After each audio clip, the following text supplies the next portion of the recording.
Keep my mark. Let's go. Let's go. All right, everybody, welcome back to another segment of Dre Jay. I know you guys been all waiting for this next coming video. I know you see the hot intro that we got now. Yo. So let's get started. Our topic for today is gonna be a couple days ago, I believe it was last week. Our topic was what QB do we think is under the greatest amount of pressure going into 2021? Today, we're going to talk about the coach that we think is on the hottest seat as of right now going into the next seasons. Whether or not this coach could be fired mid-season or this coach could be fired at the end of the season. All depends on, how the season plays out or how that owner or general manager, may feel about the situation. So the way that we're going to do this is me and Dre both have a paper written down of our coach that we think is under the most fire, and then we're going to go head to head and try to prove our point on why we think our coach is under the greatest amount of pressure and on the hottest seat that they could ever imagine. So on the count of three, we're going to go ahead and reveal who we think our coach is. And, we did not share who our coach is, before the video. So it's going to be all live. So, ready? I'm ready, bro. Let's go. All right. 3, 2, 1. All right. So you got Jon Gruden. Mike Zimmer? I got Mike Zimmer. So he has Jon Gruden of the Las Vegas Raiders, and I have Mike Zimmer of the Minnesota Vikings. So why don't you go ahead and kick it off? Why don't you go ahead and kick it off, Dre, on why you think that Jon Gruden is under heavy fire going into this next season? The reason why he's under heavy fire, bro, is because he had the most hype, got the most money as a head coach that we know of so far. This man, of course, he has, history with the Raiders. That's not going to be an ugly breakup because he has, taken them to several AFC championship games and things of that nature. And I just feel like he over it, because the last couple seasons has just been terrible. He started off 4-12 in the regular season debut as a head coach. I don't blame him for that because that was during the whole AB situation with Antonio Brown, the sexual assault allegations. He started going crazy, demanding to be traded or cut from teams. Right. So I let that season slide because at the time, I just felt like it wasn't fair to Jon Gruden and the Raiders that they had to deal with the AB situation, Yeah. And that would have killed or destroyed any team. The thing that got me saying that he's on a hot seat is what he followed up with. After that, he was third in his division. Went 7-9. That's mediocre for a guy of his caliber. He literally came out of retirement, being a broadcaster for Monday Night Football. Came 7-9, and then after that, he went 8-8. Only improved one game. In my opinion, the reason why he's on a hot seat, bro, is because of the hype that was surrounding the Raiders and Jon Gruden. He was supposed to at least get to a wild card spot. Because I'm realistic, bro. Pat Mahomes, bro, he the GOAT. Ain't no way the Raiders were going to beat them out for the number one spot in that division. So I was like, you have teams like the Dolphins, the Bills, and, the Patriots that are kind of like, trying to figure out. They're like the second level tier teams that are like, they're like one or two pieces away from getting to the Super Bowl. And I felt like, the Raiders had a great O-line, running game. They have Derek Carr. Jon Gruden, his defenses look crazy. His secondaries look crazy. It's like he basically took the job and said, I'm just going to focus on offense. I'm going to focus on my quarterback. And he neglected the defensive side of the football. And I think that's going to be the downfall. They're not going to fire him in the middle of the season. They're going to keep it cordial. He's technically a legend when it comes to the Oakland Raiders and the Raiders organization. So they're going to let him down easy, and they're going to mutually part ways in the offseason if they don't at least clinch one of those wild card spots. That's my take. So pretty much Jon Gruden, he has to secure a playoff spot or else they're going to pull the plug. They might have to because it's not looking good, bro. It looks like he's just focused on offense. They're putting up the points and the numbers. Derek Carr's playing great. They've rejuvenated Nelson Aguilar's career. I thought that he was just gonna go over there to die. And they have Darren Waller. That offense looks great. They have Josh Jacobs, who's a great young running back. That team looks solid on offense, but their corners and their secondary looks crazy. That defense looks crazy. And it's just like, if he doesn't improve and show that he can get to at least a playoff game, they might have to just pull the plug on him. Okay. What you think? I want to know why you picked Mike Zimmer, bro. I All right, forgot so that man first- existed. So first, let me kind of feed off of what you were just saying on Jon Gruden. So I 100% agree. I think he got a 10-year, $100 million contract. I think he's just kind of, his hype is kind of just living off of his Super Bowl victory from years ago. But I think that, yeah, definitely this is the year where he has to, you know. It's year 4. Mind you, it's year 4. Sorry to cut you off. He's had 3 seasons, 4-12, 7-9, 8-8. Last year, I had them in wild card, like I had them in the wild card spots, you know, in the hunt at least, you know, being better than they were. They started off 6-3. I'm like, yes, this is exactly what I expected. And then the second half of the season, bro.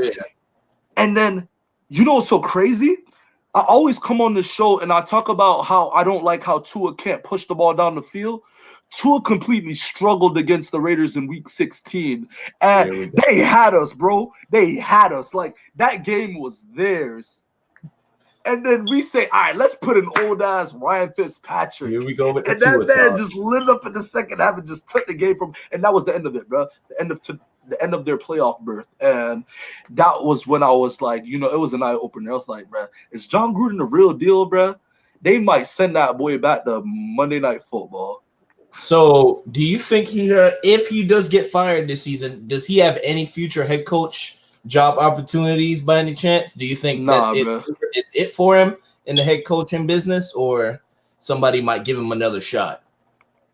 Who else would give him another shot? Like, this man, I've watched him on, like, I'm too young to see head coach Jon Gruden, but watching him on Monday Night Football every Monday, the only position that he ever pays attention to or talks about is the quarterback position, and it shows in his coaching abilities.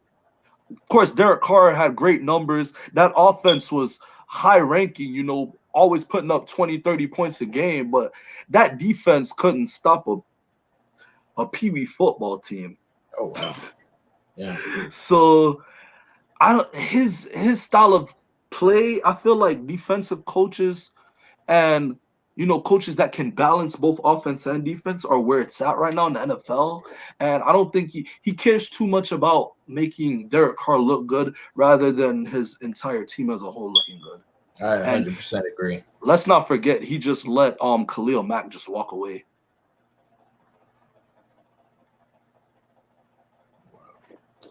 All right. So I'm definitely right on point with you on that. Jon Gruden is definitely would have to be in my top 5 if I had to say the coach is on the greatest hot seat. Bro, imagine that offense, because that offense, I'm not gonna lie, that offense was spectacular.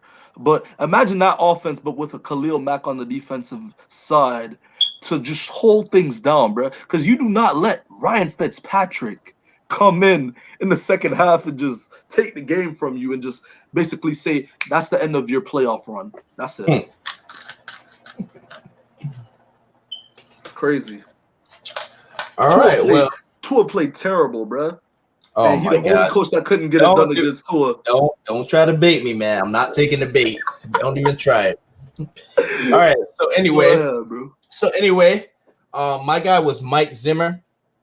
I'm sure most of you probably who is familiar with the Vikings probably don't really think that he's on the hot seat right now. But the reason why I say he would be is because I feel like the expectations for the Vikings, I'm not saying they've been sky high over the past couple of years, but I feel like that they're high enough to the point where the Vikings, they should be going into the playoffs every single year with the caliber of team that they That's have not on fair. talent. That's not fair. Why do you think that's not fair? That's not fair. How? How's that not fair? First of all, with the Vikings, they keep losing pieces on the defensive end, like due to free agency and whatnot.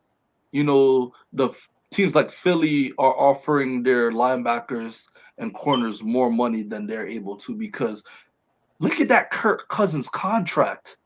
How can you work with that? Their best receiver is Adam Thielen, and then their second receiver is Justin Jefferson. He's great, of course, but he's a rookie. You know, he's a rookie. He's not. They don't have Stephon Diggs. They don't. They know what they were getting themselves into when they gave him that contract. I know, but I know you got to give the head coach one more year, bro. I'm sorry. No. But hold on, let me finish. So go ahead. I got a lot to say about this. Go ahead, bro. Go ahead. Right. I can see it in your face. Okay, but to continue on, I feel like the expectations for him, he just has not met them. Last season they went 7-9. Which of course doesn't look so bad on the surface, but they started the season 1-5. Very disappointing, right? So just to put it in perspective, for those of you who are not really too familiar with Mike Zimmer, he's a defensive-minded coach. So you would think that his defenses would be pretty solid, right? No. Philly is taking their free agents. Let me finish. Okay, go ahead. The offense, I get your point where you say, well, okay, their defense has been losing a lot of pieces, so their defense hasn't been as good. The boys trying to get paid. With Mike Zimmer, the teams that he's led, they're pretty much on and off. It's never okay. I went to the wild card this year. I went to the divisional round. Now I'm in the AFC Championship. Now they did get to the NFC Championship game a couple years back, but it's either 7-9 or I'm in the playoffs. Then the next year, 7-9 or I'm in the playoffs. At some point, you got to say, look, man, if we can't show a gradual improvement every single year, then, we got to pull the plug. I get what you're saying in terms of they're losing defensive pieces, but I don't know if you're too familiar with the Vikings. They draft a cornerback in the first round almost every year. They focus a lot on their defense when it comes to their drafts. Their defense shouldn't be that bad. Their offense is carrying the team, but the defense sucks. And you're supposed to be a defensive-minded coach. I mean, I would think that it would be the other way. They don't look like bro. I'm telling you right now, bro. The Vikings do not look like a defensive-minded coach. But go ahead, bro. I mean, that's my point. that's exactly my point. Like I said, they started the season 1-5. They, in terms of offense, they were ranked 11th in points. Defense, they were 29th in terms of points allowed. So they were one of the worst. They were allowing some of the most points in the league. You have Anthony Barr, linebacker, Daniel Hunter, one of the pass rushers. You got Harrison Smith. I know Harrison Smith is getting a little bit older, but you still have some solid players on defense. I'm not going to just sit here and expect them to have the best pieces all over the field. I'm sorry to cut you off, my brother. I'm sorry to cut you off, my brother. You did not name any players that just jumped out to me, bro. So Harrison Smith is not a top 5 safety? Top 5? Yes. Harrison Smith is an all-pro safety. They have solid pieces on defense. And let's not get to their offense because their offense is pretty solid. There's plenty of times where teams are really, really good at offense and they make it to the playoffs and their defense sucks. I'm sure I can name the teams. So we can't just sit here and pretend like they should at least be getting 8-8 and getting into the wild card. They have to deal with the Green Bay Packers and the Seahawks. They have to compete with the Rams for wild card spots. The Cardinals even. The Cardinals just got DeAndre Hopkins. But you got to remember. But listen, they had a little bit of buzz. But listen, you got to remember, there's 3 wild card spots now. The NFC I don't want to hear that. The NFC is stacked.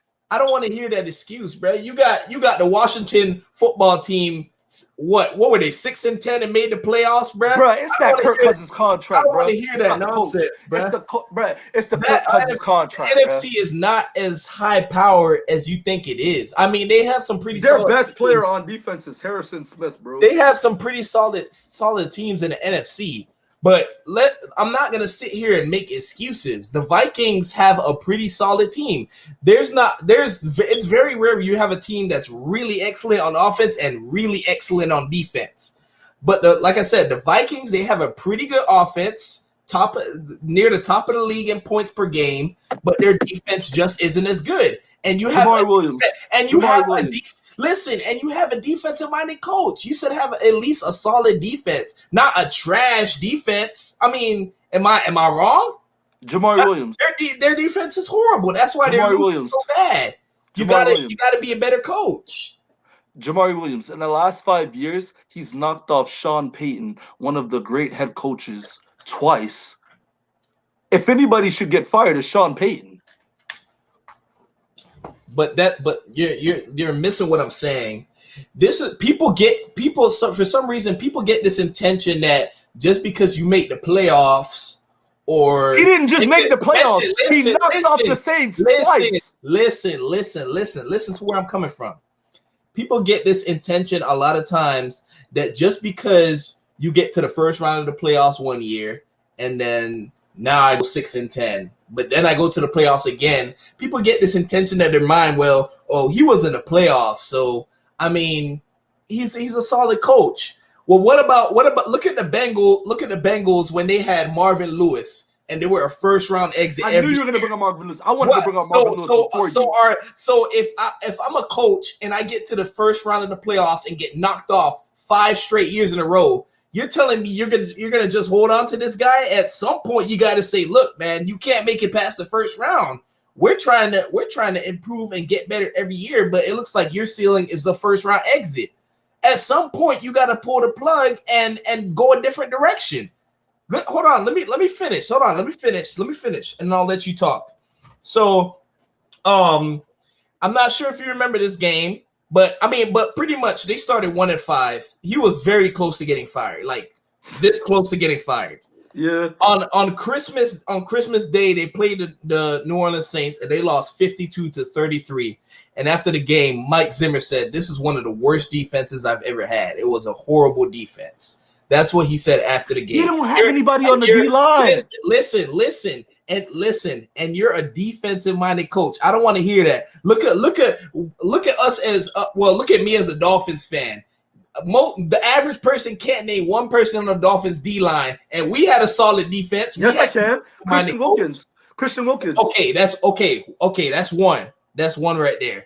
Most people can't name maybe most people can't even name one or more. Because our secondary was like. But listen. Our entire secondary was like. Listen, you're missing the point I'm trying to understand. I get that you might say, okay, the secondary was really good. You named 2 players on their defense. That's decent. And you tried to overhype Anthony Barnes, but go ahead.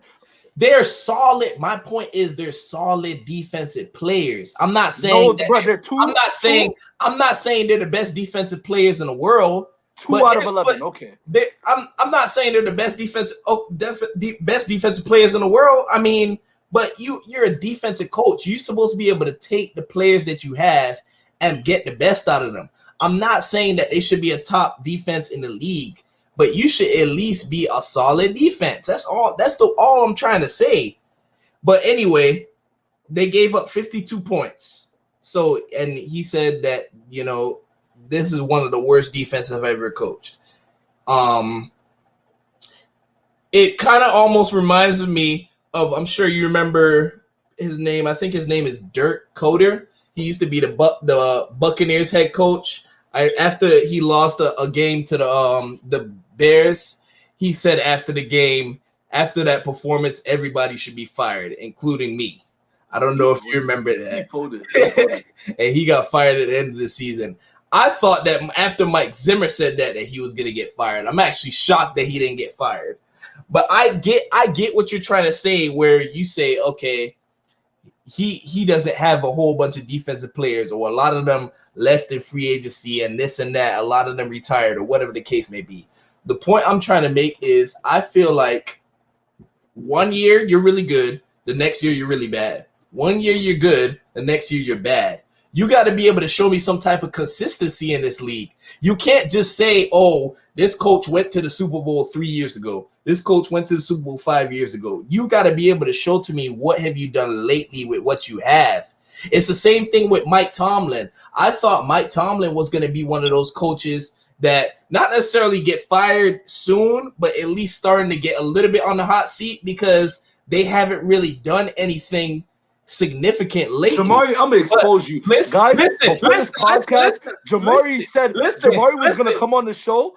Jamari was gonna come on the show and say that Mike Tomlin was the next to get his job taken from him, and he just signed a 3-year extension. But see, you took the bait when I said that, because like I was telling you earlier, when you're a coach and you're in the last year of your contract, they have to give you an extension. They're not going to let Mike Tomlin play out the 2021 season on the last year of his contract, and this man's just sitting here thinking, damn, if I don't do good this season, I could be fired. No owner is going to make a coach go through that year. It's called, I don't know if it's a term for that actually. It's called lame duck coach. If you have a coach and he might not be the best coach in the world, but not the worst coach in the world during that period of time, they always give them an extension just so that they have that feeling of job security, because it's going to put more pressure on them if they're in that last year and they're thinking, okay, if I do really bad this year, I might be gone. They're always going to give him an extension. It's not, so you're telling me that just because he got an extension, he's going to be there for the next 3 years? Who knows? But we don't know. And I just feel like that's just the way it is in this league. You can't just tell me, oh, they went to the NFC Championship 3 years ago, or they knocked off the Saints Twice. Okay, they knocked off the Saints, and twice. I mean, the Saints have been one of those teams recently that are really good at and the Kyle Rudolph the Saints have been one of those teams recently that have been really, really good in the offseason. I mean, not in the offseason, my bad. In the regular season, but in the defense, in the playoffs, their whole team disappears. So you telling me that they beat the Saints? That's not really telling me anything. But I got a question. That's just the way I look at it. I got a question. So they fire Zimmer. Is Kirk Cousins the quarterback going forward? Do you really want to put Kirk Cousins in a position where he has to start over with a new head coach? Cousins. Mind you, Aaron Rodgers. Hold on, let me finish. Where Aaron Rodgers can adjust to Matt LaFleur and they can work it out, and it can actually help Aaron Rodgers. We're talking about Kirk Cousins. Who the hell are you going to put a head coach that's going to motivate Kirk Cousins to play better? Okay, well, let me to answer that question. Firstly, you might not even be aware, but this is actually Kirk Cousins' last season as a Viking based on his current contract. So this is his contract year. Do I think that the Vikings keep him? We don't know. We don't really know. It's a little bit too early to say. But I can make that same argument for, look at Sam Darnold. Sam Darnold was a rookie quarterback. They had Todd Bowles. And year 2, they fired Todd Bowles. I mean, I'm not saying Sam Darnold is in the league of Kirk Cousins. Listen. I'm not telling you that they're in the same league, but you can't just say, oh, well, by us firing the coach, what is the quarterback going to do? I mean, the quarterback still has to perform. So, I mean, to me, I don't really get what you're saying in that standard. This is Kirk Cousins' last year. Too many changes, and they're like they're literally one proler on the defensive side on the defensive line. I'm not even gonna say the linebacker, because their linebackers and their secondary they're okay. Because you named Anthony Barr and what was the other Daniel Hunter and Harrison Smith. Yeah, Harrison Smith. They're ballers, but that D-line look crazy, bro. That D-line look crazy. All they got to do is put a Pro Bowler on the D-line, spend the money, put a Pro Bowler on the D-line. You just want to go ahead and just fire the coach, bro. That offense looks great. Like they just need some. They need some But action. you're a defensive-minded coach. I could understand if you're really good at defense, but your offense is trash. But you're a defensive-minded coach. The defense shouldn't be that bad. And like I said, go look at the last 5 drafts. Like 4 of the 5 drafts, they draft a cornerback in the first round. Why You act like, bro. I'm sure is he the general manager? You're gonna sit here and tell me that Mike Zimmer isn't involved, bruh. Come on, Mike. You're gonna tell me that he's not involved in who they're picking? Come on now. They pick a corner every round. Oh, I mean every year in like the first or the second round. I don't know why they're doing it. They need before we wrap this up. They need to use those pieces on other parts of the defense, and I'm sure he has some type of say in it. But he has to be. Mike Zimmer has to be able to show me that on a consistent basis, the team is going to be at least a borderline playoff contender, and they just haven't been that. One year you're in the playoffs, the next year you're 6-10. One year you're in the NFC Championship, but the next year you're 5-11. How? So what? We're supposed to just keep going on this roller coaster for the next 10 years? What do you want to do?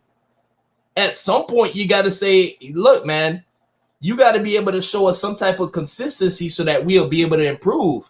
But they're not showing that. So Jamari, before we wrap up the podcast, I just want to ask you: he get fired in the middle of the season if they look crazy the first 6 or 7 games, or they wait till the offseason? Because like I told you, my guy Jon Gruden, because he's been to the Super Bowl with them, and he's had the glory and the success back when we were Jits. They're gonna let him down nicely. They're gonna wait till week 17 or week 18. I don't know how it's gonna work. There's 17 games.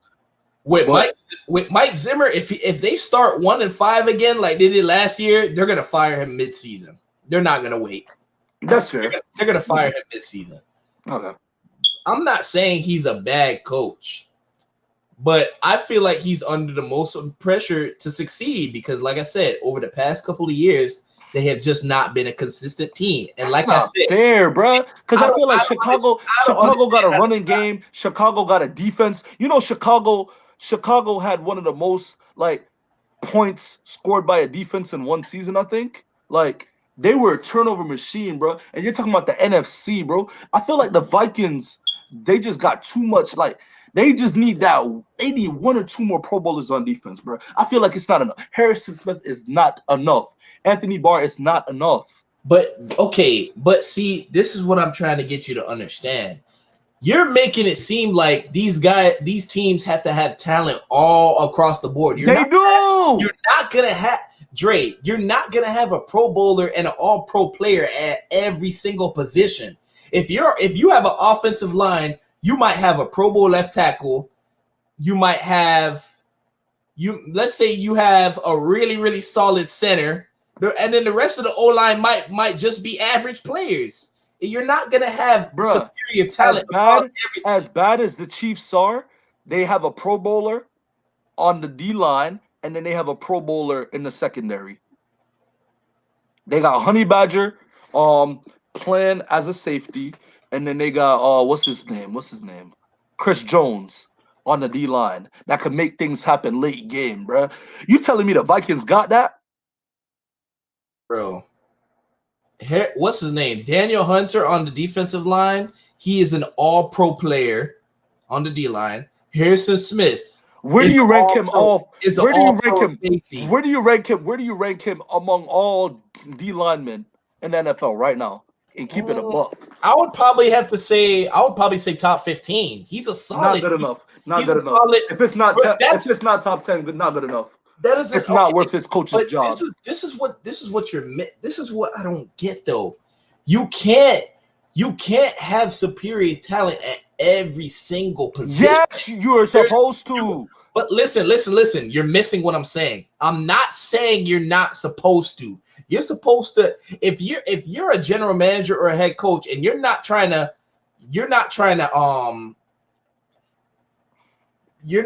improve every single position on that team year in and year out, then I mean, I don't know what you're doing. As a head coach and a GM, you're supposed to be trying your best to improve at every single position every single year. Well, that GM told you. If you think that Hunter is going to get Aaron Rodgers, you're crazy. listen, you have to make sacrifices along the way. You're not gonna be able to pay every single play. If you're okay, so if your whole D line is playing like all Pro Bowlers, you're supposed to pay everybody on that D line $15 million. Then how do you No, pay? the GM has to Then do a better job of getting young talent to make it look good enough. Okay, so maybe the GM should be fired too. Who Yeah, knows? that's not true because But Chicago. that's a different conversation. Well, My point is I feel like the defense is poorly coached, and that's what's making the team suffer the most because apparently they're scoring a lot of points, but they can't score more points than the other team. that Because sounds like Jon Gruden. so I mean, okay, and look, And Jon Gruden is a quarterback coach. I get what you're saying. And look, Jon Gruden was your coach, right? Now And he's an offensive-minded coach. Now you're starting to see my point. The difference is the offense is doing really good, but the defense sucks. And you're a defensive coach. That's all I was trying to say. You got me. I just feel like he's not consistent. If he was like, if let's say last year he went to the wild card. No, let's say last year he did what they did. What did they go? They went what did they go? 6-10? They look abysmal. No, sorry. They went 7-9 last year. Yeah. The year before that, they went to the divisional round and lost to the 49ers. I'm not saying, okay, you went to the playoffs last year. This year you went 7-9. You suck. That's not what I'm saying. I'm just saying based on the past 5 years, 6 years, however long he's been the coach, it's been 1 year we're in the playoffs. The next year we're 5-11. 1 year we're in the playoffs. The next year, the next year we're 3-13, or whatever the case may be. Yeah. You have to at least be able to show me that you're making consistent improvement every single year. Now, if he hasn't done that, and he hasn't done that, and if he's gotten to the conference, he's gotten to the conference game, but then the next year he's not in the playoffs. If you go 8-8 3 straight years in a row, I'm not gonna say, oh, you're horrible, you should be fired. But year 4, that pressure starts to heat up a little bit because now you got to really start to show a big leap. If you go 8-8 3 years and you go 9-7 the 4th year, you might lose your job. So I mean, and nowadays coaches are only getting 3 years to be able to prove that I can be that guy that's gonna turn this franchise around. Not every guy gets like 10-year contracts like Jon Gruden to be able to prove that. But Jon Gruden looked crazy, bro. 4-12, 7-9, and 8-8, bro. Come on, bro. Year 4, if after year 4, bro, call it quits, bro. Call it quits. If they don't make it to the playoffs this year, he's definitely getting the axe. But like I said, mark my words. If the Vikings start 1-5 again or anything of that nature, he will be fired in mid-season. He will be fired. That I'm just being honest. All right. He will be fired. And then he could go ahead after he gets blown out again and say, I deserve to be fired. And they finna cut that man as soon as he walk off the press conference, bro. They finna make that man take another plane. Finna make that man take another plane back to Minnesota. All right. Well, I like our arguments, We'll see how they do. I got the Raiders making the playoffs. If they don't, like I said, Jon Gruden's gone. What about you? I honestly think that the Vikings will make it to the playoffs this year. Like I said, they have a very talented offense. Nobody's debating that. But they have to be able to show improvement on defense. I don't know. We have to see how they do this upcoming draft. We're going to be doing a lot of talks coming up to this draft next week. But they have to be able to show. I'm not saying significant improvement. I'm not saying they got to be in the Super Bowl next year. That's that would just be overdoing it. But they got to be able to make the playoffs this year.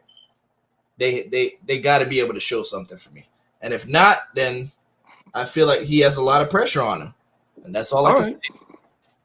Well, that's it, for the coaches on the hottest seat. We want to thank you guys for watching. Please like, comment, and subscribe, and follow our Instagram page, DRE Jay Podcast.